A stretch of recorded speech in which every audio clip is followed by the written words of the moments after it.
I was Jason from Friday the 13th. I did EDC as a stilt walker for a couple of years. Really? Yeah, it was a fun time. What were you dressed as? I was a giant light up bumblebee. It's great. Who is your favorite old monster? I think I like the Invisible Man the most. I think I like that one the most. I love it. Hey everyone, welcome back to How They Started. My name's Brandon, and thanks for joining. Every Tuesday I'm dropping a new episode, so make sure you're subscribed.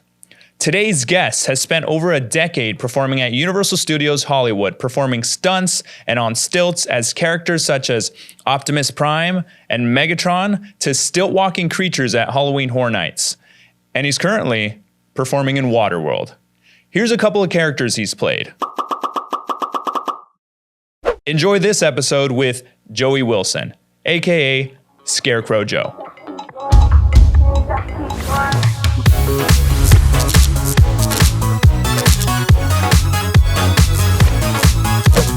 All right, man. What's up? Good to have you back on the show. Thanks, man. Been a while. It's really cool. It's been 5 years. It's insane that it's been that long. That was the last time we filmed. I was looking up the last podcast we filmed, and it was during pandemic, which I was pretty blown away. I was like, my goodness. We followed all the safety protocols, guys. We did, you know? Masks in the house when we weren't filming, and then from there we took them off and got down to business.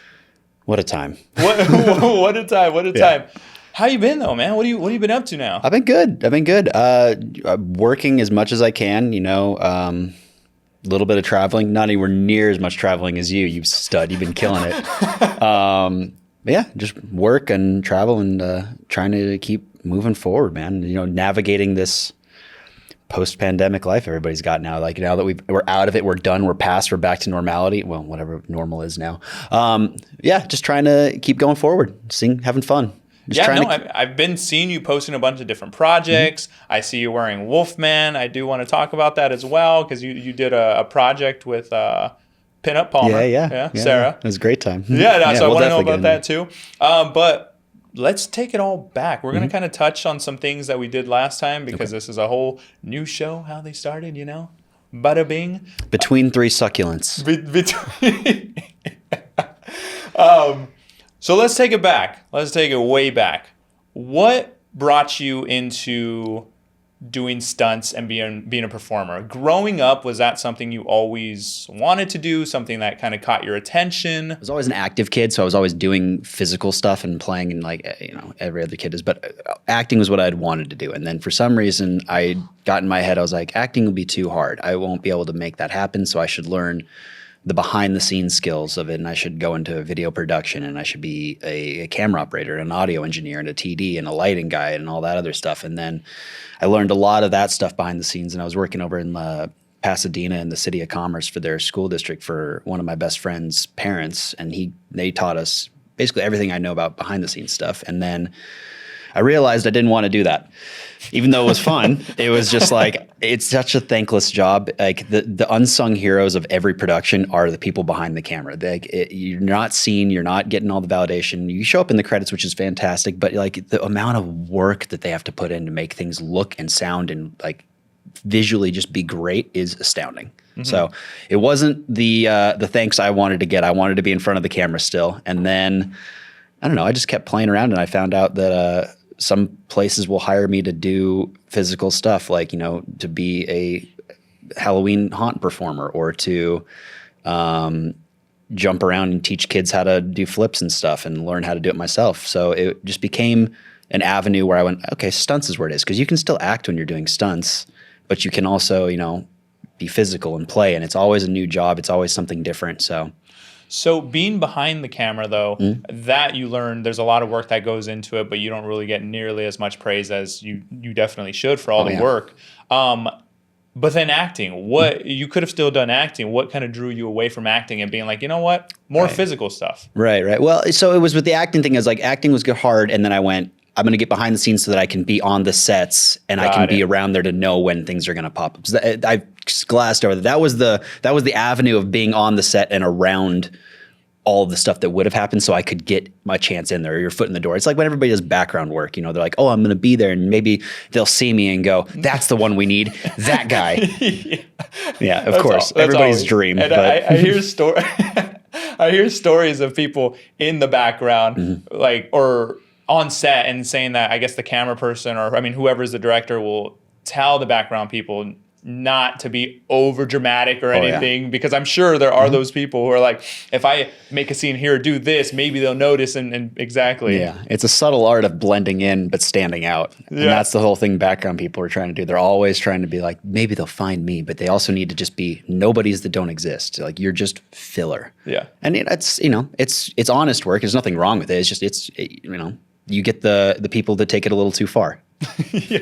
And what came first? So the wanting to do the physical work and be a stunt performer in movies, or doing parkour? Because you got into free running, you got into parkour, you started learning all that correct me, is it Tempest? Tempest. Tempest. Yeah, like at the storm. Tempest Gym. Yeah. There you go. What came first? You wanting to be a stunt performer, or getting into parkour, and the parkour kind of fueled the passion of being like, oh, maybe I can do this on camera?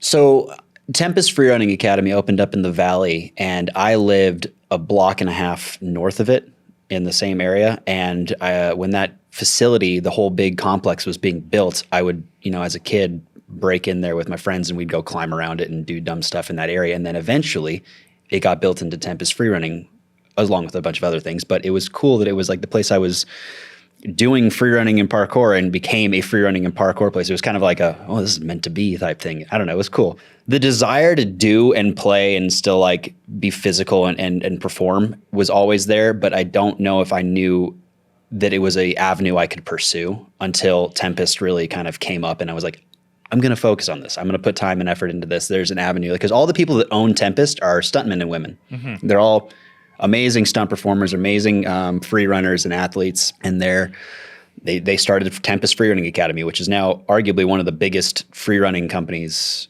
in the world now. So it's really cool. Now, I remember you mentioning that like some of these stunt coaches and all that have been on like major things. They're big professionals. Mm-hmm. Now, you've also been doing stunts for some years. Mm-hmm. What would separate someone who's a stunt performer who's in all these big things and is like really talented, to someone else who's maybe getting started or who's been doing it for a couple of years? Because in my eyes, you're a great stunt performer. I appreciate that. Right? Yeah. So it's like, what is the separation? Besides, my only thought process is if you look like the actor or whoever, right? That's kind of one of the thoughts, but sure. I think wigs can kind of come in. Sure. Yeah. I mean, being the right size to double people is great, and having an actor who will bring you on to be their double specifically is fantastic. But it's kind of a hard question, because there's a lot of like, as anybody in the film industry, your luck could change like this, and you could have the job that all of a sudden explodes you into the next level. Like we're all kind of waiting on that one job that's going to get us there, but it ends up being a lot of little jobs, and it's a lot of connections you make along the way, and it's a lot of friendships you form. Like most times when if a stunt coordinator wants to work with you, it's not because you're not talented or anything, but it's also because you're somebody they can hang around for up to 16 hours a day and 5 days a week if they're working on something. You need to be a likable person. But I'd say talent and set etiquette is a huge thing that separates it. But hustling is one of the most annoying aspects of getting jobs in the stunt industry. It is literally, you go to the sets, or it was prior to the pandemic, and then everything kind of changed during that, and now it's kind of coming back. You would go and like sneak onto the set and meet the coordinator and be like, hey, I'm Joey Wilson. I'd really love to work with you in the future. If there's anything that I fit, please keep me in mind.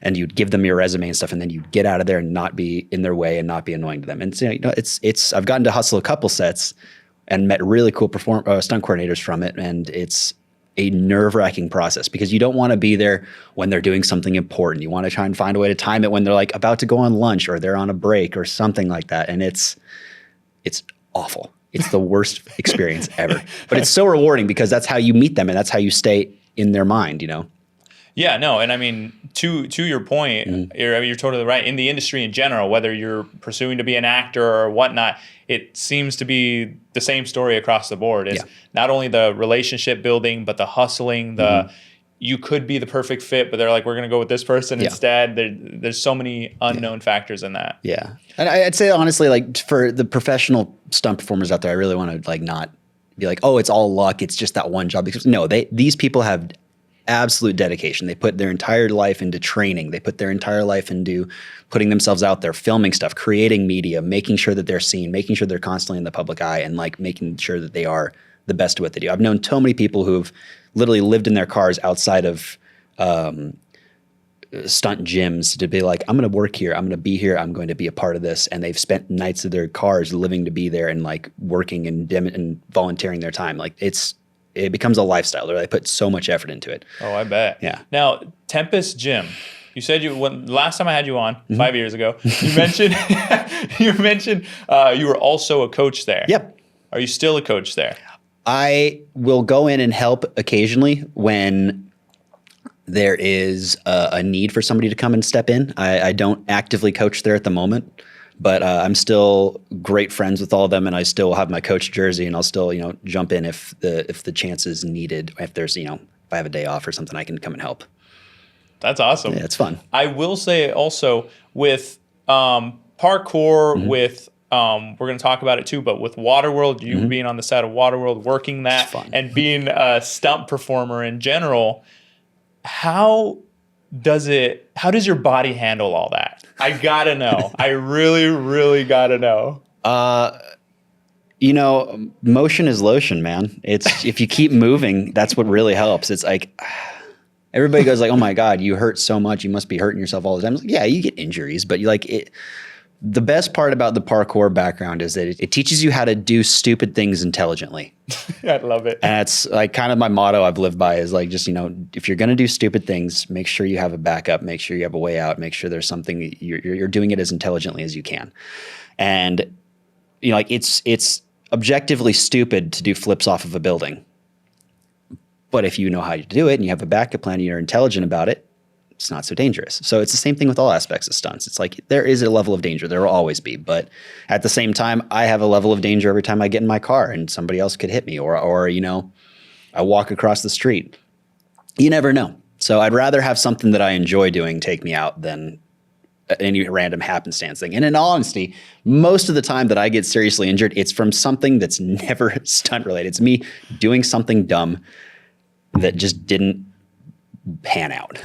No, I agree. And the reason I asked that question is I just turned 30 in February. Welcome. Welcome. And everyone's like, your body's going to start hurting, all this kind of stuff. Yeah. So the next day of waking up, I'm like, things are feeling a little different. A little stiffer. The other day, this was maybe about a week and a half ago now. I was with buddies. We went to Topgolf. Very fun. And I decided, me and my buddy started to have a long drive competition.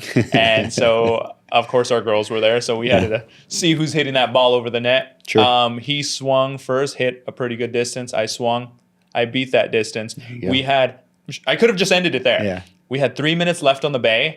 And I decided to go all out and overswing. Full to Happy beat Gilmore. to beat my last score or whatever. I swung so hard, I dislocated my left shoulder. You see, it's never something crazy. It's always something like, I'm not even golf. a stunt performer. Yeah. But like I dislocated my left shoulder. It was a posterior shoulder dislocation, which is something that's rare on a dislocation, I guess. And it hurt so bad. It was out of place for about 3.5 hours because I had to go to ER. I was laying on the ground because it made me drop to the ground, and I was like, surely I can just pop it back in place. Nope. Went to the ER. They did an X-ray. They did a CT. Yeah. They mentioned what it was. They're like, we're going to sedate you. I'm like, nope, just pop it back in. So they did. You're a brave man. They did put some traction. She pulled down, popped it back in, rolled it back into place, and now I'm out trying to recover and do rehab to it because I want to get it better and I want to go golf again. Of course. But that's the reason I bring up the question. Yeah. I'm a month and a half into being 30 and I dislocated my shoulder. So you're doing way more dangerous stunts than me. That's what I'm saying. Yeah. What's your routine? What's your routine to stay fluid? Are you working out every day? Well, luckily the jobs are also, jobs help you work out every day. They're all very physical jobs. They're all very active, and like any repetitive motion is going to kind of train your body to, be able to handle it. But just keeping moving, man. Like as much as everybody was like, yeah, go to the gym. Going to the gym is great. 1,000%. Go to the gym, lift weights, do things to make yourself strong. But it's so much of there's all the little intricate muscles, the stabilizer muscles that take care of all that stuff. So like lifting stuff on machines at the gym is great, but you're not building all your like little tiny stabilizer muscles. So like that's where parkour and free running and any just active sport, like, snowboarding, running, and anything, swimming's fantastic, but you're building a lot of the little intricate muscles that keep everything in place versus the ones that just give you strength to lift. And I think having those is really the big thing.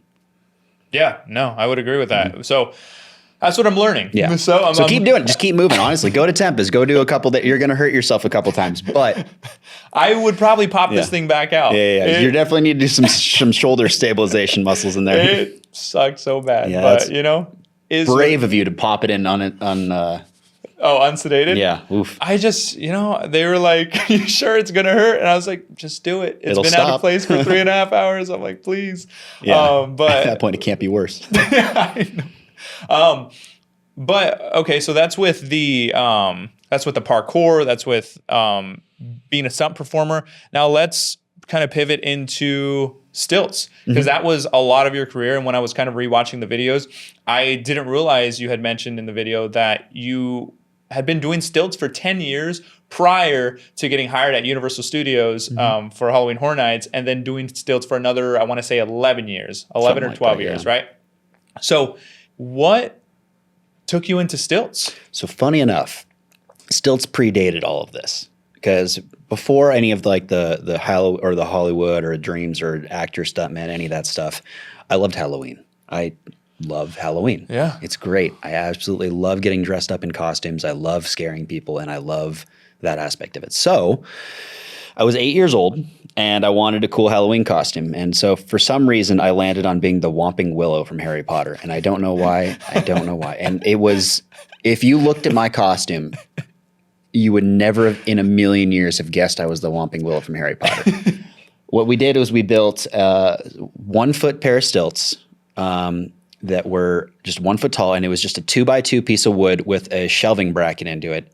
And I stood on that narrow shelving bracket in the center of my foot and duct taped and bungee corded my legs to these stilts. And I walked around all Halloween night, and I'm wearing a wetsuit with bark taped to it. Sounds it was pretty good. not, and I had branches in my arm, and I was beating people. No, I wasn't beating people. But yeah, so it was a really, the stilts were fun. They were a great aspect. My mom helped me build them. And then I, did the costume and ran around on them all night and realized I'm actually okay at this. This is fun. And then, from there, it was the next Halloween. It was, all right, cool. Now I'm going to have 2 foot pair of stilts. By the way, how old are you at this time? 8. 8, okay. Yeah, so I'm 8 years old. And I'm 34 now, so math. And that's how many years I've been walking on stilts. Wow, okay. Yeah. So that's how it started. Yeah. And then from there, as you started to enjoy it, did you buy like a first pair of stilts like for yourself? Because the first ones you kind of put together, right? Yeah, the first pair and the second pair I built. So I had built a 1 foot pair of stilts the first time, and then I learned from that, and I built a second pair of stilts that were 2 feet, but they were made out of, again, 2x4, 2x2s, and rain gutter piping. So they fell apart real easily, but they were 2 feet tall now, and I actually had a full foot to stand on, so I was a little bit better now. Nice. And then after that, I bought myself a pair of jumping stilts, which was just the new thing at the time. Everybody was kind of getting into those. And those are those bended ones. Yeah, the ones with the big old recurve on them. Yep. They were really cool. So I got into those. Those were a lot of fun. This was when I was like 14, 15. And that was a lot of fun. But I took those with me to a haunted house I was working at when I was like 16 at the time. And that was something where I kind of started using them there. I was just doing clowns and dumb stuff that would be running around on jumping stilts. So I was working for free at a haunted house in the valley called Spooky House. Yeah. Spooky House, like 18 or something like that. Every year it got a different number. And that was really fun. But that was just, for free, 16 years old, walking home at 3, 4 in the morning, just getting off a night of scaring people with a bunch of dumb makeup on my face still, and carrying my stilts home. So then that was my first pair of stilts I bought for myself. And then, I got myself a proper pair of wooden pegs, and I got to do a bunch of different other stilt gigs. Like I did EDC as a stilt walker for a couple of years. Really? Yeah, it was a fun time. What were you dressed as? I was a giant light up bumblebee. It's great. I don't think you ever told me. Yeah, that one was I can't even remember when I actually did that, but I gotta say, I love your costumes, man. they're all they make no sense, and they're all really weird, and they're all fun. But yeah, so that was provided by the company I worked for. It was a giant light up bumblebee, and then I had a bunch of friends who also did stilts that were doing like they did EDC, but for a different company, and they were doing these flamingo characters. They're like flamingos, so the stilts are the legs, and then you're a flamingo rider. So it was interesting. But they're the same guys that did. Did you ever go to Disneyland during the Alice in Wonderland party that they had at California Adventure? Is it it's like Mickey's Halloween or something like that? No. It was so they in Disney's California Adventure they did. Or wait, are you talking about the Mad Hatter? The Mad Tea Party. The Mad Tea Party or something? That was a club back then. Yeah, dude, it was wild. So my buddies all did that, and they worked for a company that also did EDC, and that was another thing. I never did that job, but I this is close. I worked for that company for a little bit.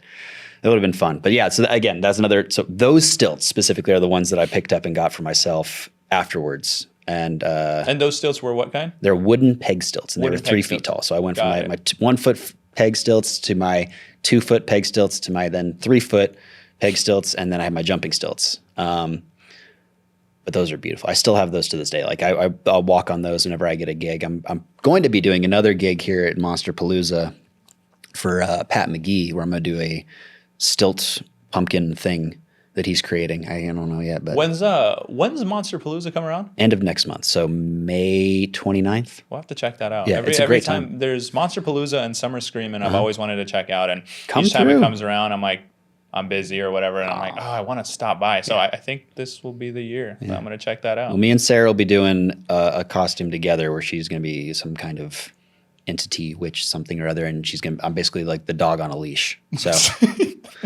but I'll be giant, so it'll be fun. I'll be a giant dog. Yeah, exactly. So that Monsterpalooza is great. Midsummer Scream's great. Monsterpalooza is more of the industry, like special effects, makeup artists, and movies and television type stuff, and then the Halloween stuff just in itself. But a lot more of the professionals go to that one. Then Midsummer Scream's a little bit more haunt and theme park oriented. Okay, got it. So then you were doing all these different gigs for EDC and Halloween events and all this kind of stuff. What was the timeline from there to when you first got hired at Universal Studios? And was your first gig a stilt walking performer at Universal, or was it something different? It was something different, funny enough. What was it? I didn't know. So I'd never been paid to be a stilt walker prior to working at Universal Studios. I got EDC just after a little bit. But a bunch of my friends knew that I liked scaring people and all that stuff, and I worked at a haunted house. And then somebody went and told me, he's like, you should audition for Halloween Horror Nights. I'd never been at any of this time. Like I hadn't been to Universal Studios since I was a 1.5 at this point. Like I hadn't just never was on my radar. I was always a Disneyland or a Knott's or SeaWorld kid. Like Universal just never had anything for me. Where I was like, I'm gonna go there. They have Fast and the Furious coming now. It's been a long time in the coming. Yeah, that one finally. I thought we were going to talk about the Fast and Furious, the ride on the tram tour that was not a ride. God, what a travesty. A freaking roller coaster, man. Finally. It's actually looking really sick. It looks good. Yeah, it looks really cool. It looks good. But so prior to this, I hadn't done that. And then at 18, back in 2010, I got hired to do Halloween Horror Nights because I auditioned for that and was like, this is awesome. I can get paid to do this. This was really cool. It was like my second job at the time. And I was Jason from Friday the 13th. So I'm also, look, I'm 6'2", and at this time, I'm probably like 135, 145, maybe. Maybe. And Jason Voorhees is a hulking figure. He's huge. The guy who played him, or one of the guys who played him, Derek Mears, is like 6'5", 6 to 6'7" somewhere, and huge. Wow. So I'm wearing a foam head. I'm in the maze, and I'm being Jason Voorhees, and I look like bobblehead Jason because I've got this massive head, and I have these tiny frame added onto it. I'm just run around scaring people, but it was a blast. I digress. I loved doing it so much. It was an absolute great time, but I didn't know that they had stilt walkers for the event. And I saw them after I got hired and I went, damn, should have done that. And And then the next year I auditioned and I got Stilts, and I did Stilts in a Maze, and I was Tiny from Rob Zombie's House of a Thousand Corpses. And then after that I moved and I auditioned again and did Streets, and then it kept going from there and doing more and more and more Stilt stuff with them. Now, when you went, because as we know, Scare Zone 1 is usually the place to be. Yep. When you came out of the mazes and auditioned and got the streets, did you primarily stay on the streets from there, or were you kind of in and out of different mazes? I mostly stayed on the streets from there. I didn't get Scare Zone 1 for quite a while still after that. There was an insane amount of talented stilt walkers doing Halloween Horror Nights at this time. It was in a weird way the golden era of it. Absolute powerhouses doing it, which is really cool. So I did the lower lot streets for 2 years. One was Silent Hill, and then one was Scarecrows. And then the Scarecrow year is how the name Scarecrow Joe came around and kind of stuck with me. And then after that, I moved up into the streets. And this was after they got rid of their, like, Universal had their Clown Street. I don't know if you ever remember that, but there was the main opening. What's his name? Unruly was in it. Yeah, Kenny. Kenny, yeah. Kenny, dude. Yeah, good dude. So he did it for years, and then a bunch of other people did. There was one role in that one. There was a stilt walking Harlequin, and it was this giant, like, clown Harlequin. It was cool. It was the one I wanted to do. I never got to do it. So because the year I came up to do Scare Zone 1, after that, they had stopped doing clowns, and they went to Exterminators, which was a bugs one. So I was a giant, like, cockroach praying mantis thing. It was a mixture. I'll put up a picture. Boom, picture. That thing. So, Clowns? What was the question? Clowns was so good though. It was with still Kenny there, the like, best one. I'm like, bring it back, like that. And sometimes they do like dibble dabble about some clowns, but no, it's such a good maze. The question was where were you going in and out of maze and streets, and then you mentioned it was still a long time before you got into like Scare Zone 1. You had to do a couple of different things. Scare Zone 1's the best only because it has the most traffic, but it's also got the largest space. So you have a lot of freedom to move around and do stuff. And there's people moving kind of in every direction versus like on a set path. So it's seen as the hierarchy of this is the place to be. This is where you earn your spot. The chainsaws back then, you used to be able to slide. You used to do so many things. And through the years, it's gotten strict. Yeah, it's gotten very strict, a little nerfed. You know, we're doing our best to not offend anybody at a Halloween event where people are getting murdered and split open and the mazes, especially with Terrifier and how gory these things are. We had a year where in the opening so there's the opening ceremony at Universal Studios. Every night they have like their start of the night, which is always was a cool thing. So I, for the first year, got to do opening ceremony. I was like, this is awesome. I'm kind of like the main thing. I was Lady Liberty from the Purge year. And so we come up there, we'd have this girl who's the sacrifice or whatever it is, and I come up and snap her neck, and then the event starts, the fire goes off and everything. And then a couple weeks into that, we got told it's too violent. It's too violent. It gives off a bad tone. It gives off a bad image. It's like it's a horror event. We have Hostel as a maze. Yeah. We have Saw as a maze. We have people getting cut in half with chainsaws. But that's okay. Got it. Yeah. That sends a bad tone. So I mean, look, I'm not in charge of Universal, obviously, but who am I to criticize? But if you were, I would not be saying it's too violent. No, I get that. Or the same thing with parents getting upset that you're scaring their kids. Always. What are you doing bringing your kid to this kind of event? Oh my God, I know. It's that's the thing. They're like, it's a 13 and up event, guys. Like, please bring adults. I see babies all the time in strollers, and they go, with the earmuffs? No, they're just. I mean, granted, I'm like, cool. That kid's gonna understand. They'll be good. They'll figure it out. Like, they'll get scared. They'll get over it. I don't know. Yeah, it's a weird time at that place. You know. Yeah. Let's talk about it. All right. WaterWorld, baby. Oh, I thought we were going to talk about it. Like, okay, so Pennywise is this. WaterWorld. What? Pennywise? Go ahead, tell me about Pennywise. No. It's a bad joke. I want to know the history of it now. Oh, God. No, WaterWorld. Let's talk about it. Because last time when I had you on, we discussed it, and I said, "Have you done WaterWorld?" And you said no. You said not yet, and your words. You said just how it is at the moment, like as far as who they decide to cast on, whatnot. So you get WaterWorld. What's that audition look like? I want to know about that. And then I also want to know, how it made you feel to finally be able to get that. Because WaterWorld is an amazing show. I hope it stays around forever and they don't replace it. Like, everybody loves that freaking show. It is amazing, but go ahead. So yeah, it's great. I mean, it just hit 30 years in October. Wow. It's the longest, I think, don't quote me, but I think it's the longest running continuous stunt show like ever. Yeah. And it's amazing that it still holds up. It's still great. And it's based off of a movie that, ultimately didn't do well. I personally, I like the movie. It's, sue me. But it's such a cool experience to do that show. I absolutely love it. So the audition. What was the audition like? The auditions, so I have auditioned for that show 6 times. And usually when that audition starts out, it's a physical audition, so you have to do like a bunch of different circuits of you're paired up with somebody and while you're resting, they're doing it, and then you move to the next station. So there's pull-ups, there's push-ups, there's sprints, there's a plank, there's a wall sit, or stuff like that. And every year it gets a little like, it has the basics and then it gets a little bit better. And then once you go from there, they make a cut and based on if you did well enough in the physical audition, because it's a stunt show. You have to be physically active enough to be able to perform it. Then you move on to, I believe, an acting portion. It's been 6 years since I've done the audition. So I believe there's like a little act. No, it's a fight. It's a fight. So they do a little stunt fight and they pair you up with like 2 people or 3 people. It depends on, which fight it is. And then you learn a fight, you learn everybody's role, and then you perform the fight with everybody, and that's part of the auditions because you should be able to fight. And then from there, they might cut again, and then from that, then they'll go into an acting portion where they'll have you read a script, and there's usually a 3-man script where you act it out, and if they feel you can act, then you go on from there. And then after that, you go to what's called water callbacks, which is at the pool at WaterWorld, where you go in and you do a swim test and you do a jump test where you jump from varying heights and show that you have control over it and air awareness and all this other stuff.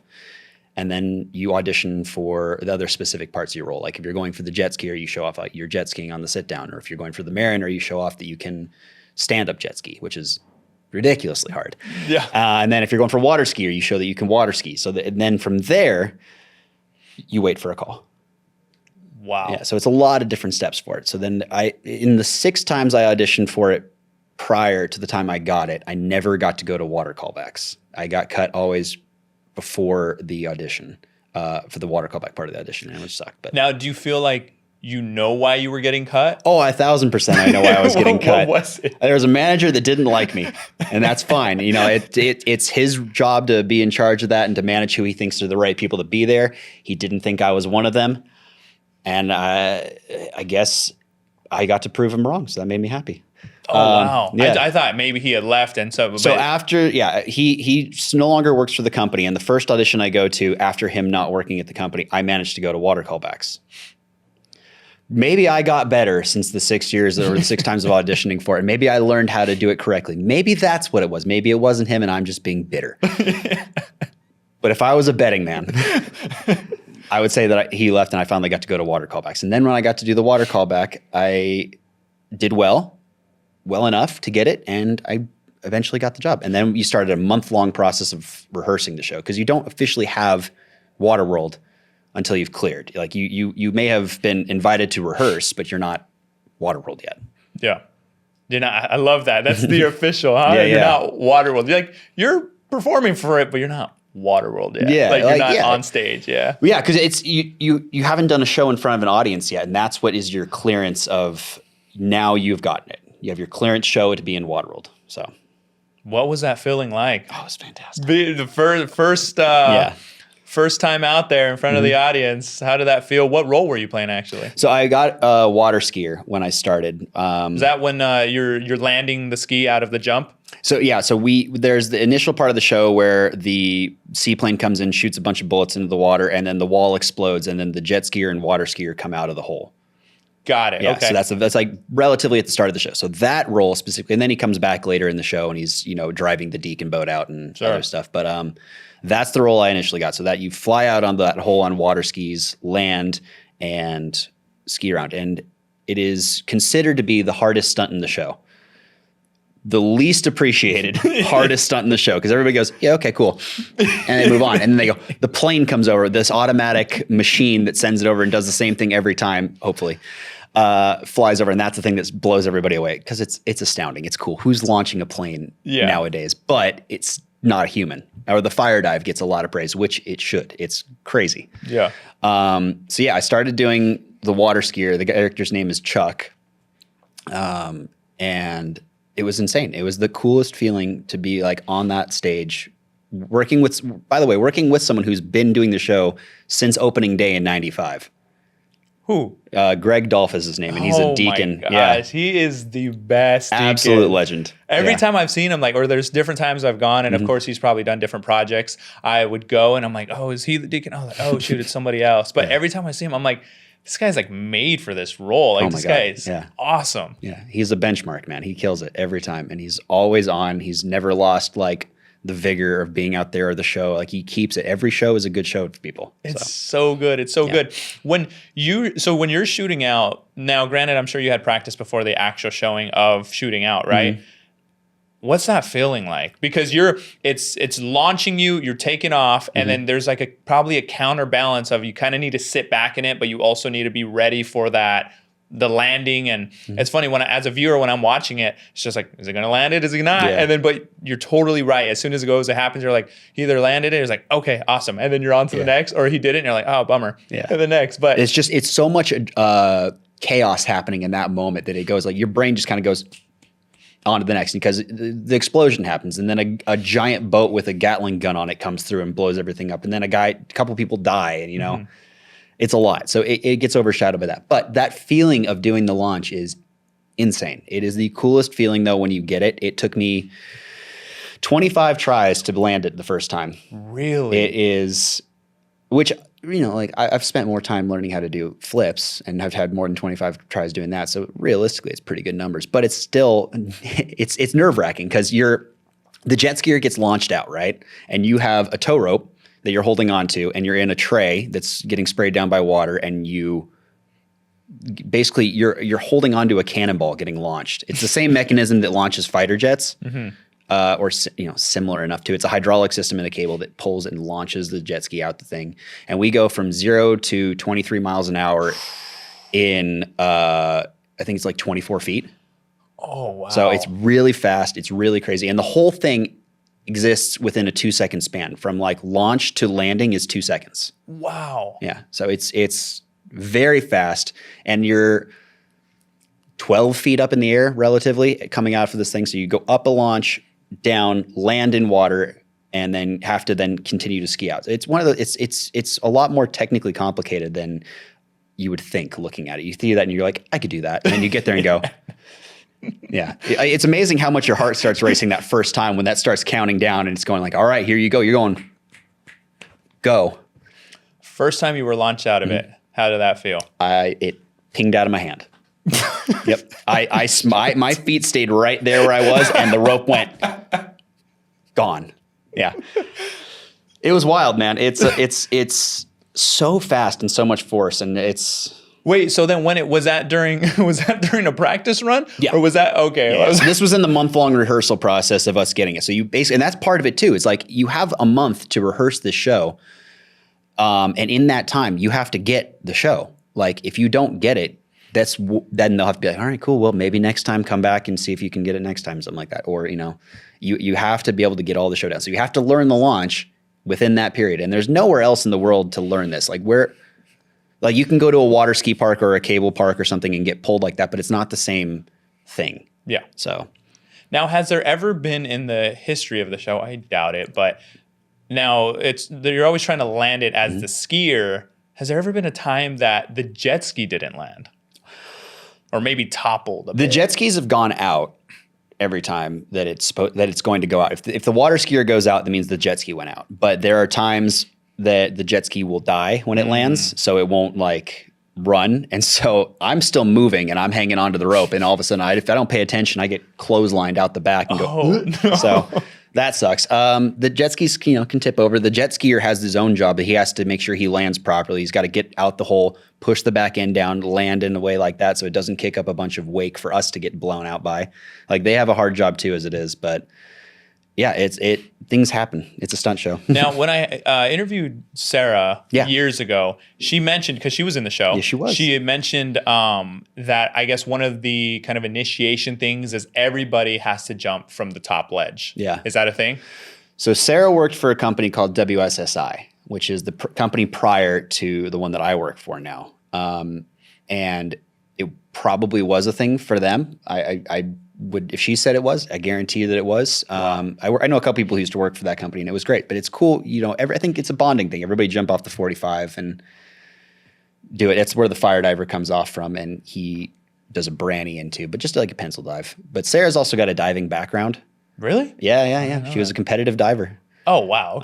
Okay. Trained by some like Olympian level people too. Like she's so stupid talented. I didn't know that at all. So I'm gonna have to ask her about that. So that's part of the reason she got into WaterWorld, and she got in there freshly at 18. So you know the role that took me till being 30 to get, she got at 18. So I had to grow up enough to be able to do her job. You know, it's just she was a professional diver. She's a professional. You know? That's the thing. Now I'm guessing you've been off that top. I have, but it has not since been a thing where it's everybody goes off of it. Like it's one of those things now where they're like, yeah, let's prove you can do it, kind of thing.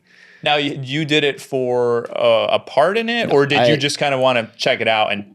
I did it for we did it for training. Okay. There's a way to say things. Yeah. So I did it for training, and it's training for other, you know, roles potentially in the show, or for, you know, if we do a purge show or they do a new show like this One Piece show that's coming out, like it's training purposes. So it's getting comfortable with the air awareness and getting comfortable with the set. So I went off of it, just to do it. And also, you have to do it. And like, in my opinion, I think you really should. If you can get out there to do it, do it. Yeah. Now you play a lot of different aspects of the show too. Mm-hmm. You said you started off as Chuck. I've also seen you, haven't seen you live yet, but I've seen the videos and the photos you post of you being the Mariner. Mm-hmm. And then do you want to be, or can you be a fire diver, or is that another whole training thing? I could, theoretically. So right now I do 3 roles at WaterWorld. I do the water skier, I do the lackey, and I do the Mariner. So 1, 5, and 8 is the numbers of those roles. I'm one of 2 people that have 3 roles at the cast. So everybody, you know, tries to accumulate and get some of the roles they can. If you're a size or a shape or a look that allows you to do it, you want to, you know, have more roles, do more fun stuff, and have a little bit of variety. I could do more roles. I could probably pull off a fire dive. I've got some rappel experience. I've got some fire diving experience. But it would be hard pressed for them to give me a 4th role when other people still need another role. You know what I mean? Roles, yeah. Yeah. I'd love to do jet skier. I'd love to do the fire diver. You know, if my hair goes eventually, I'd do deacon. It'd be fun. I probably wouldn't be very good, but I'd love to try. What'd you say? You're 34? I think you're good. I think the hair is here to stay. We're hoping, right? I mean, I think it's here to stay. It looks good. We'll see. I'm doing everything I can to hang on to it.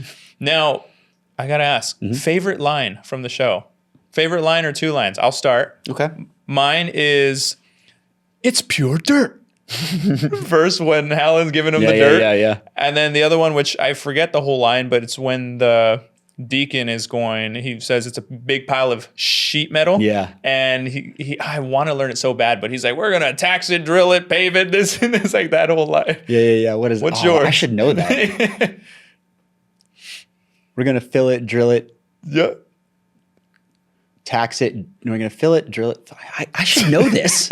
Why don't I know this all of a sudden? I'm out there all the time, like pointing and doing. Yeah. All right. Well, whatever.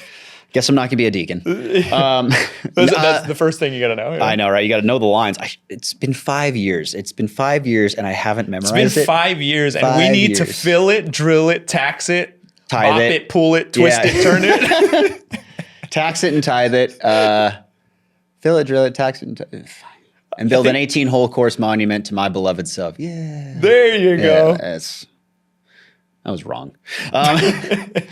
So it's funny too, because they re-recorded some of the lines, and so once WSSI was done and Action Horizons took over, the show got an update and it got some changes. And so they took out some of the lines and they changed some of the lines, and then they added a character, the Sage. That guy didn't exist before. That was a whole new thing that brought in. So Wait, Sage. Oh, you're right. Yeah. Because I talked to you about this before, and I felt like Sage had always been there. But when I looked at older footage, she wasn't. I was like, Yeah, oh. there's a guy out there doing a pre-show, but he's not a mic'd character talking, doing those things. It was one of the other characters in the show. So, And for those who don't know Sage, the new one that added, Sage is a person who kind of comes out, hypes up the crowd. He's the one in the center when you're sitting in the stands, and he's the one getting the left side to do something, right side, and kind of starts the water war between the sides. But that's who he is. Yeah. yeah, the guy who cools you down in the summer and makes you freezing in the winter. I mentioning him, I have you tell me this. I have a bone to pick with your jet skiers. Okay. It's so funny. I took my girl, I think it was her first time seeing it. I'm not too sure. But you know how they mentioned that all the green seats are seats that you're going to get wet in. Yeah. And if you're sitting on a gray seat, they just ran out of paint. That's the reason. You're probably still going to get wet, whatnot. I've seen this show so many times. And I told her we were sitting dead center, right where the plane will shoot right there. And we sat probably 3 to 4 rows behind the green. And I said, she's like, are you sure? I was like, yeah, we should be good. I'm like, they're pretty good. The jet skiers, like usually they go pretty high on that side. Yeah. But this side, they were usually pretty good about it. The whole day, we didn't really get wet, or we got wet early on because we wanted to dry off. WaterWorld was the last show we saw. We're sitting there. Jet skis come out. They start racing, fighting. This guy cranks it, and I look, and a massive wave is coming our way, and we both turn our head, and we get soaked. And then I'm like, she's like, really? We weren't going to get wet? I was like, that's never happened to me, but understood. I mean, it's why we make the announcement. We really try, because people will always complain. That's always the craziest thing, is you go to WaterWorld and you sit at a water show. I mean, you're going to get wet. It is what it is. And people will always complain about it. So there's always restrictions that get put on there. That's why the green seats are there, and that's why the announcement goes, like, if you're sitting in the green seats, you will get wet. If you're sitting above the green seats, there's still a possibility. Please make it, Yeah. If you went on a weekend, there's a good chance it was my buddy Ricky.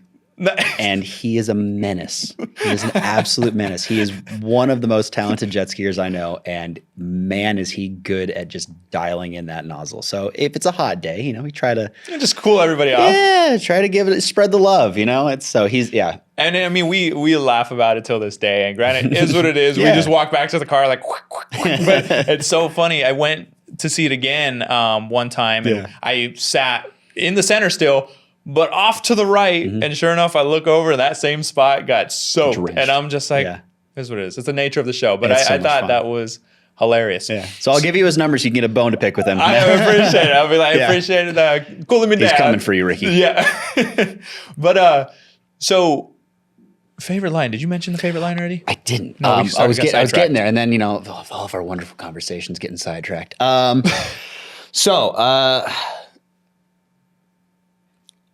I like the moments where I get to speak into the mic and tell the Deacon things.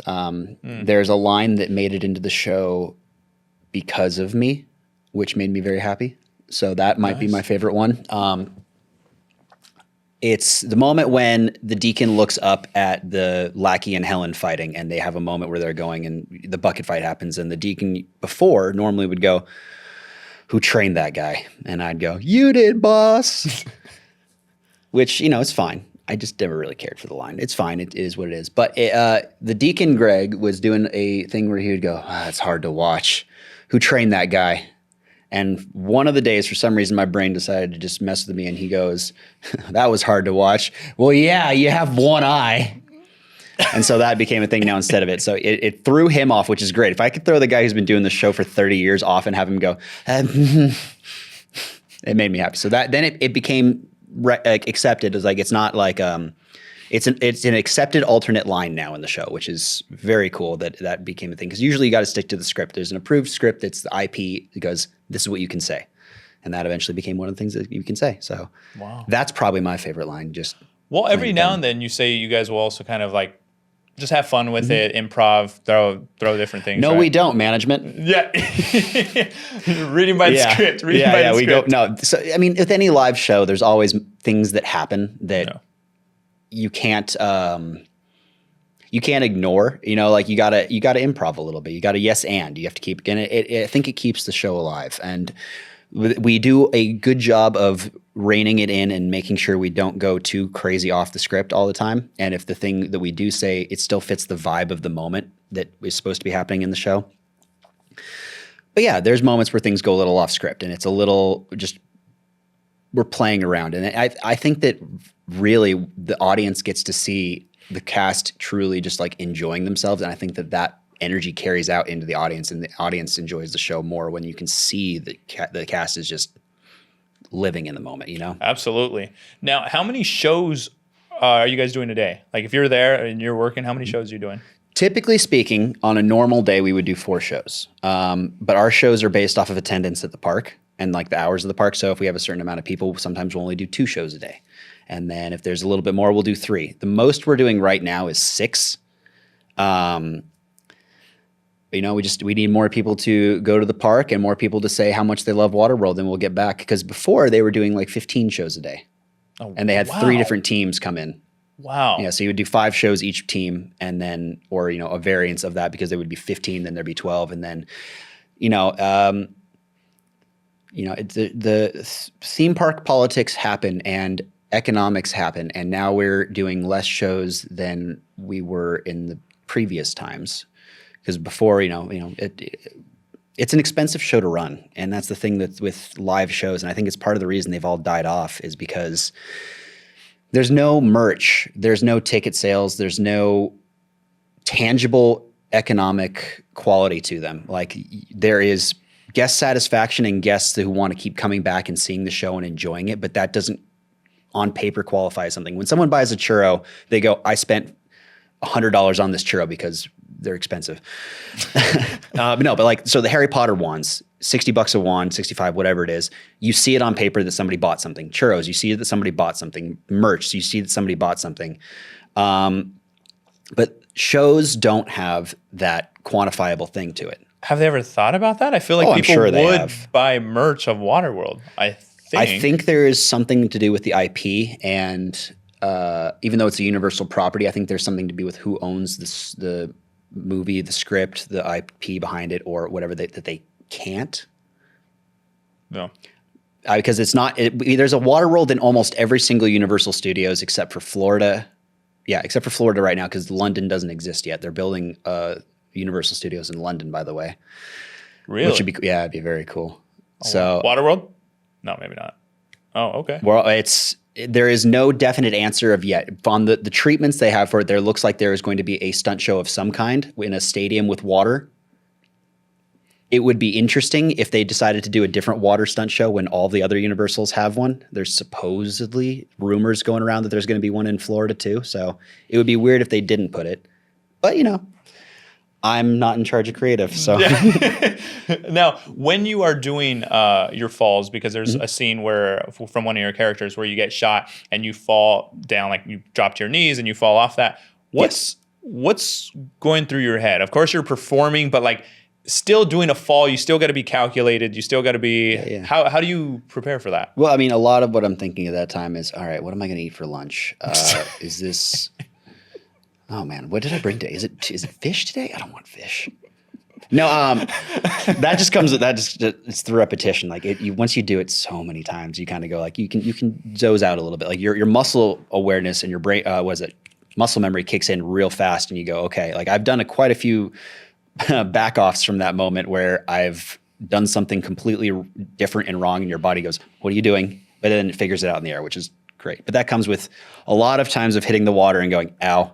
Yeah. So initially, there's a little bit of panic in there. Like there's a little bit of moment. You're learning something new. You're not supposed to fall from 30 feet backwards into the water.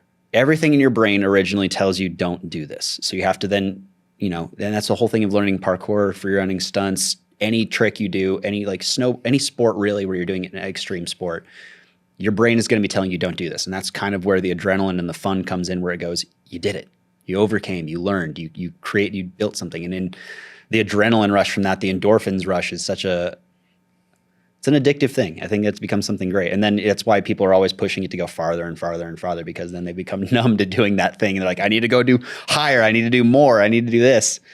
And that's crazy. I mean, it's the same, like what is it like Tony Hawk did the 900 and then got outspun by a 12-year-old. Like it's just the natural progression of doing things. Yeah. And now you got to beat that. Now someone's probably working on trying to beat that and vice versa. And the freerunning world's insane from when I started. And like when I was doing it, I was like, okay, I'm okay. I'm by no means like the best by any stretch of the imagination, but I was like, I'm okay. I'm pretty good. Yeah. And then you see the kids that I was coaching when they were like, 10, 12, and you see them now and they're hitting like their early 20s, and the stuff that they're doing is insanity. They are leagues and bounds far past anything I would ever able to do. And it's the natural progression of extreme sports. It's crazy. Moments in the show where things don't go as planned and you guys got to improv through it.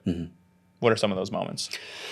I mean, you never know what's going to happen. Like you're dealing with old 2-stroke jet skis. You're dealing with old boats that have been built specifically for the show. Everything's kind of custom.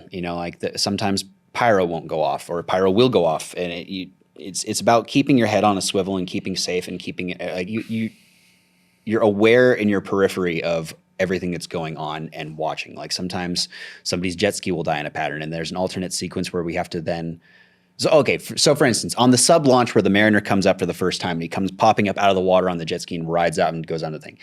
Your ski can die at that point in time going down the launch in a couple ways. It can either die going down the launch, or it won't turn on at the start of it, so that he has to run down, grab a jet ski, get on an alternate ski. It's not as glamorous, but it is what it is. And then his ski can die coming out. So if his ski comes and dies going out of the water, the Chuck, the water skier up top who's watching down, has to be the one who goes around the set, slides down, jumps in the water, grabs his ski, pulls it off to the side so he can grab the other ski and go out and make it still look like he's attacking the Mariner. Like you're helping him, but making it still look like, or if his ski dies in a different pattern, the jet skier comes over and trades skis with him and gets punched off the ski and into the water and wrangles his ski. So there's a lot of different moments in the show that are already kind of pre-built in. They're alternate sequences. Like if an effect doesn't go, the cages that slide over with the lackey or with Helen, if they don't go, there's an alternate sequence for that. And it's just keeping your head on a swivel and being ready to move and knowing what to do.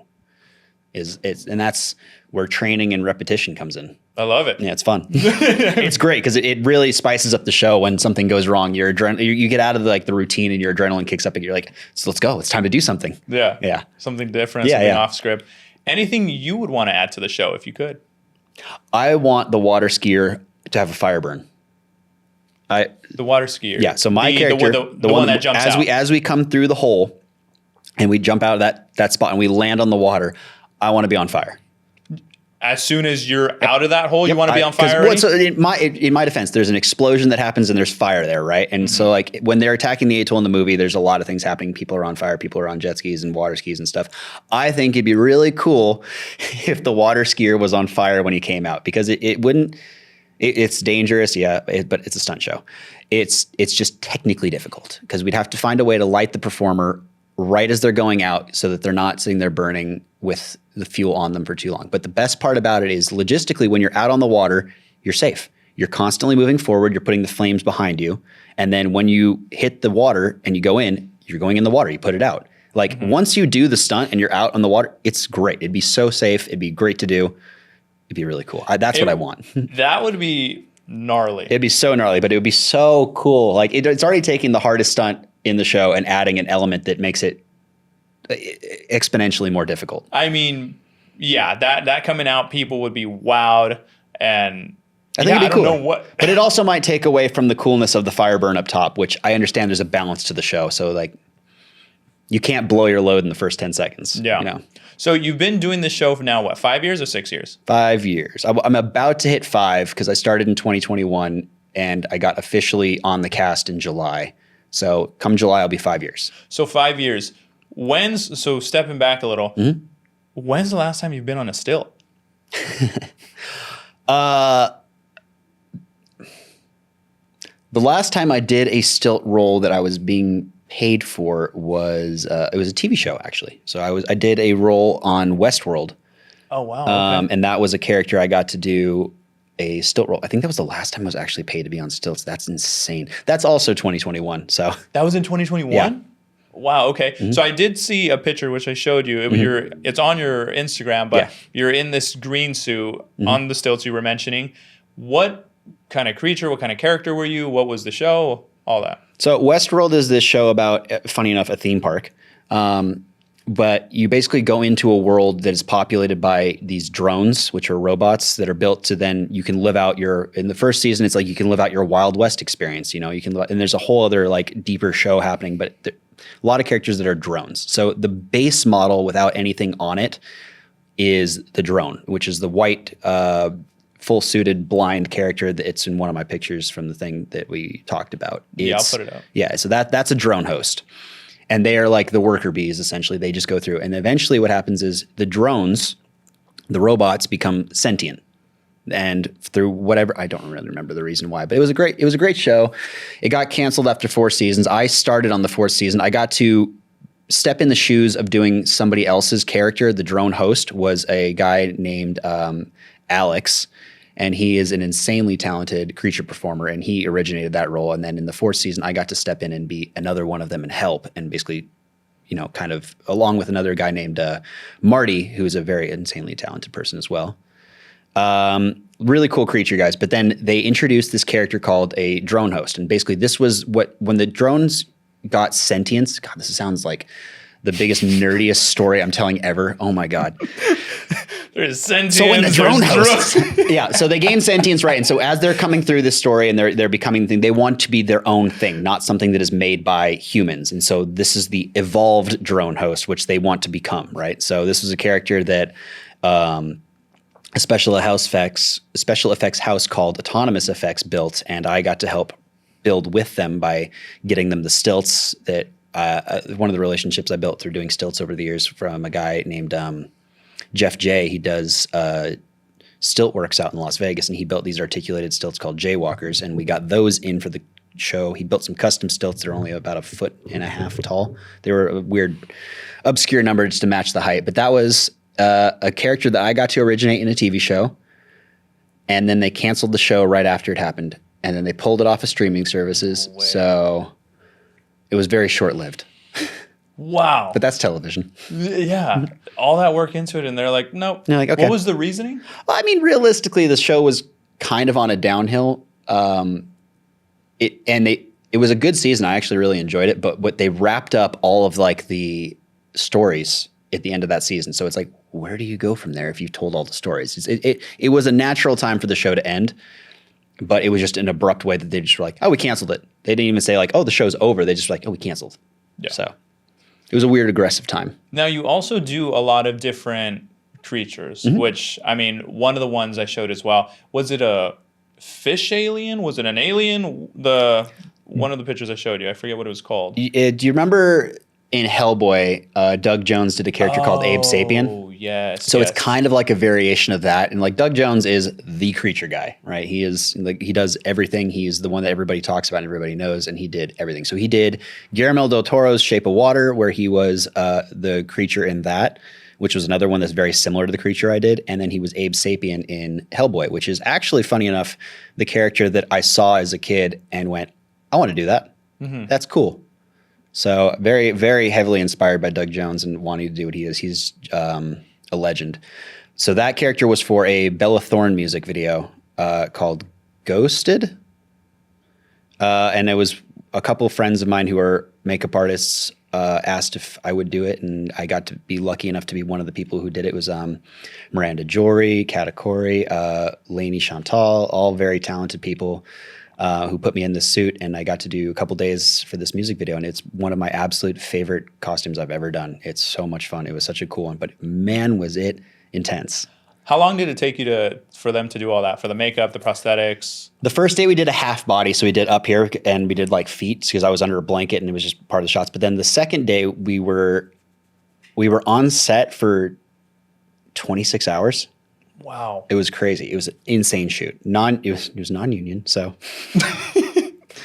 yeah, so it was really crazy. We were on set for 26 hours. I was in the makeup chair for probably 8 or 9. And then I knew I was going to be basically glued into the suit completely. Like it was a full body prosthetic. So I am like shaved legs, shaved everything, all the way, like prosthetics everywhere. It's just me. And it's like I think it was like February when we did this, and we were at Hollywood Forever Cemetery, which was freezing come the morning. But I'm walking around naked essentially in this fish costume and moving around wet grass and everything. It was an absolute blast of a time. But man, I knew I wasn't going to be able to get out of that suit easily, so I just didn't go to the bathroom for 26 hours. No way. It was wild. Wait, how? Because you were just on set. Yeah, I was just on. I mean, I was on set, but I was also. I'm glued into a costume. Could you use the restroom? I could have. The makeup artists were very talented and would have gotten me out of it and put me back in, but that would have just taken time, and I didn't want to make them do that. So I was like, all right, I'm gonna pull out all the tricks I can in the book. I'm gonna drink just enough water to not have to pee. I'm gonna take some Pepto-Bismol so I don't have to go to the bathroom. Like, little things to try and make the life easier of me and also them to make it so we could do this shoot. So.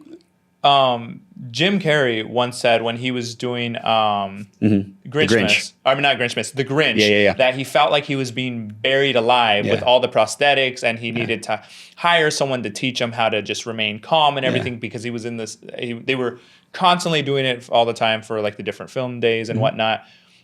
That's him. How do you feel getting glued? And do you have like, are you claustrophobic at all? Is it you're just relaxed? No, it's fine. I mean, to everybody to each their own, like not everybody can do the things everybody else can do. If Jim needed to have somebody teach him, like, he's like, this is torture. This is terrible. And I was like, okay, I get it. Sure. It's not comfortable. I know a lot of people that don't like doing it. This as stunt performers, they're like, no, I don't really like doing prosthetics. And I go, I love it. The second I can get a mask put on my face and I'm not me, and it takes away so much of the,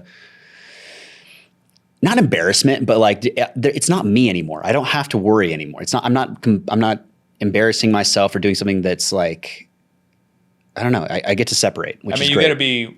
You're creative. Yeah, you got to act out. You got to be a talent. All that. I think acting behind a mask is one of the funnest, easiest. Maybe not easy, but it's simpler. Because especially if you're in a role where you don't act or don't talk and it's just physical movement and miming, which is a lot of my experience with working Halloween events and other stuff. It's just it's never been a problem. I've always liked being put into prosthetics. I've always been there. And I get why Jim was like that. But when he said that, I was like, really? It's not that bad. I mean, granted, he was getting put in a lot, but I've been put in a lot. Maybe not for 6 months or 7 months at a time. So maybe he has that on me. But it'll get old. It irritates your skin. It takes a bit of time. But I don't know. I've always enjoyed it. You're wearing Wolfman. You and Sarah did a project on that. Yeah. Was it just a shoot she kind of wanted to create? Because I know both of you are very into the old school monster and all that stuff. And actually, before you answer that question, who is your favorite old monster? Oh, the old monsters? Yeah. I don't know. Okay, so are we talking like the Universal Hollywood classics, like the ones that started it all type thing? Or are we going like, so if we're going to go a little off that, I love the Headless Horseman. I think that's one of the coolest monsters, period. I love it. I really liked the old Ichabod Crane Disney cartoon as a kid. I loved Sleepy Hollow with Johnny Depp from Tim Burton.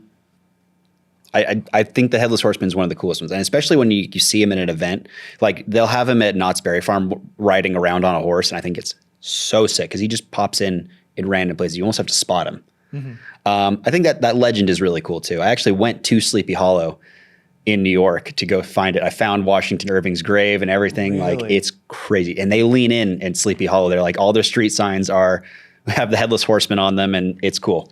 So the Headless Horseman would be my favorite for them. If I'm going to go off of the original monsters, I think I like the Invisible Man the most. I think I like that one the most. I love it. And then after that, I'd probably say Creature. But yeah, the Invisible Man. Yeah, I mean it's why the Invisible Man? I love the absurdity of it. That it's like the monster you can't see is the one you love. Like that's kind of a fun concept, so but also good. Like the amount of like practical effects they had to put into creating the way the Invisible Man works is just super cool to me. I love it. I think it's such a fun concept. Yeah. No, I mean, I love that. Yeah. Headless Horseman. And then Wolfman, getting into that costume. How long did it take for prosthetics on that? Oh, I don't remember. But it was a couple hours. It wasn't anything crazy. It was great, fantastic. Man. Oh my God. The Lizette, the makeup artist, again, very talented. And this was Sarah's idea. She wanted to do a shoot together where she was the Scream Queen, or she needed content. And a fun way to make content is to be creative and go, we're going to do an old Hollywood Wolfman shoot. So we went to the old LA Zoo and we shot a bunch of stuff there. And, this was all her creation, her idea. And I got to be a part of it. It was a lot of fun. Yeah. Yeah. And actually, funny enough, she got me this shirt. Really? Yeah. And I was like, that's a really cool shirt. I love it. I'm going to wear it. Yeah. So. Now, reflecting on where you're at now and have done WaterWorld for so long, do you miss haunt season? Do you miss scaring? Is there a potential you can ever do it again, whether it's Halloween Horror Nights or in some other medium? What are your thoughts? I mean, there's never say never. I mean, is that a Justin Bieber quote? Yeah, yeah. Pulling the Biebs. No, I mean, so I always will miss haunt. I think it's fun. I think the best part about haunt is that no matter how many times you get completely sick of it, in the middle of doing it and you go, I'm never doing this again. And then you get like a month later and you go, is it time yet? Is it haunt season yet? Yeah. It's fun. It's an absolute blast. I love scaring people. I wouldn't say I would never come back and do it, but I did a lot of every capacity of that job. Like I was in charge of the stilt walkers for a very long time. I was, I wrote a lot of the SOP for how to do the job. I trained a lot of people. It was a very weird time where all of my very niche, unique skill sets meshed into this perfect circle where I was like, I am genuinely made for this. So, and then I did it for a while. I did it for quite a long time. I had 15 years of scaring people and doing Halloween events. And I think that I just kind of needed to be done. I love the events still. I will always go to them. I don't know.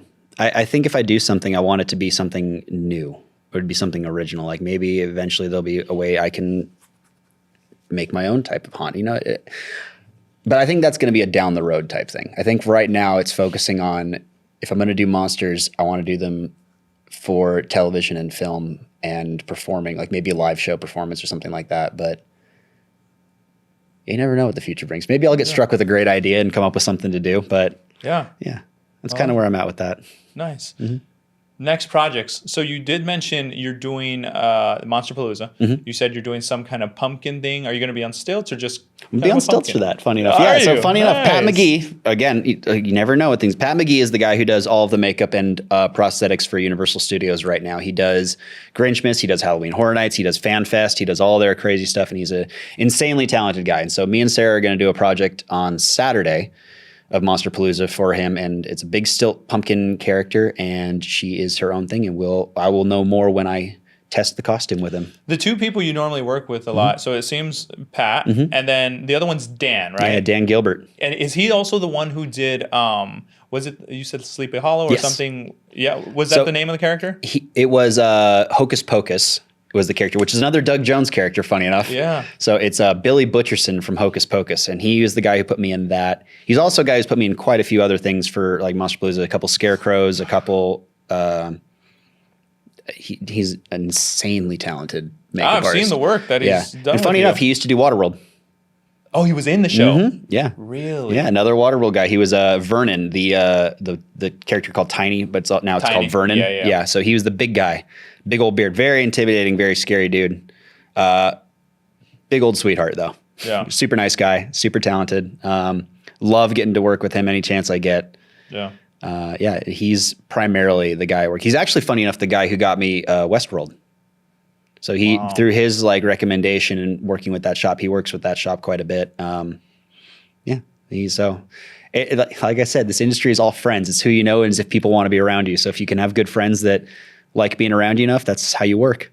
I love that. Yeah. Well, kind of to start wrapping things up, I wanted to ask for people, especially younger kids or whoever just kind of watching, if they wanted to get into stunts and kind of go down that path, where would you say they start? Tempest. I mean, so I'm biased because I love Tempest. I think Tempest is one of the greatest things that the stunt community has ever given itself. The owners are all insanely talented people and caring people that want the next generation to exist and flourish, and especially in freerunning and parkour as well. But they're now offering stunt classes too. Like they have another side of the workshop of their space where they teach stunt classes. They bring in coordinators from other places. They teach aspects of what they want to do. They bring in fight choreographers who want to teach other people and keep the stunt going. There's never been this kind of accumulation of stunt teaching classes ever. So they have the best opportunity right now to never work because there's no jobs and everybody's the industry is at a harsh time right now. And I think that I think there's going to be a huge cry for authenticity coming up with all of this AI and all of this studios bowing to the shareholders and just focusing on profits instead of doing anything. I think we're going to have in the near future an indie film renaissance, which will kind of reset the industry. And this is me being very hopeful, but the industry is a little rough right now. There's a lot of performers that need work, and there's a lot of talent out there that are all trying, and it's all moving overseas and going to the UK. Wow, remember when you told me to be inspiring to kids, and I just told them basically give up on your dreams? No, don't give up on your dreams. Keep going for it. This is an absolutely phenomenal, fun thing to do, especially if you can find a live show to be in. This is what you do. You go to Tempest, you learn a bunch of skill sets, you train parkour and free running, you get really good at that stuff. You still apply to things like Cirque shows. You go and try to be in Cirque du Soleil. You try and do stuff like that. There's auditions happening for that relatively all the time. Live shows were always going to exist because people want authenticity. If you want, try and get into WaterWorld. Try and get a contract where you go overseas, travel the world, and go meet other people that perform in other places. You can get a contract in Japan, China, Singapore. Theoretically, you can get a contract in Florida. Theoretically, you can get a contract in London when that opens up, because I was assuming there'll be a show there we'll be a part of. You can get a contract to go live overseas, and you can make some good money and meet wonderful performers like yourself and get a good community around you. Build yourself a good community of people. And if you want to do it on your own, just film. Go out, get friends, write a script, make a fight, come up with something, film it and be creative and put it out for yourself. Do something. You can do this. If nobody else is going to pay you to do it yourself. I love that. My goodness. I had to make a 180, man. My goodness. I was so upset that I was like, man, it's really rough. It's doom and gloom. No, screw it. We're going to do it. It's a tough time, Yeah. sure, but there's seasons for everything. Exactly. It can be tough. It can come up, all that. But as long as you're putting energy, you're growing. I love everything you said. Yeah. And that's going to wrap us up today. Before we head out, though, as you were just talking into that camera, let them know where they can find you, what kind of projects are coming up, all that stuff. You're never going to find me. I'm hiding too well. You can't. No. So you can find me on Instagram at Scarecrow Joe. There's an underscore in front and back because I don't have the original handle. Because the guy who has it hasn't posted since 2012 and has 2 followers. What are these days? TikTok, Scarecrow Joe. I've got the original one there. Instagram, Scarecrow Joe _ on both sides. Come find me at WaterWorld. Come watch the show. It's a good time. Come to Monsterpalooza. I'll be there. Say hi. I don't know. I don't know why you'd want to meet me, but come say hi. Why not? Well, that's going to do it. Thank you so much for being on here. Of course, Always. man. Dude, thank you for having me. It's such a good time. Yeah, I'm glad. Glad to see you again. Thank you. Glad you came out. Oh. And that's going to wrap it up. So thank you so much for checking it out. Make sure to subscribe, leave a comment. We're going to be on YouTube, Apple, Spotify. The goal is to drop every single Monday, every week. I'm still kind of fine-tuning what it's going to be, but it will be once a week, a new guest. You already know it, how they started, and we're going to do it. So we'll see you next time. Thank you.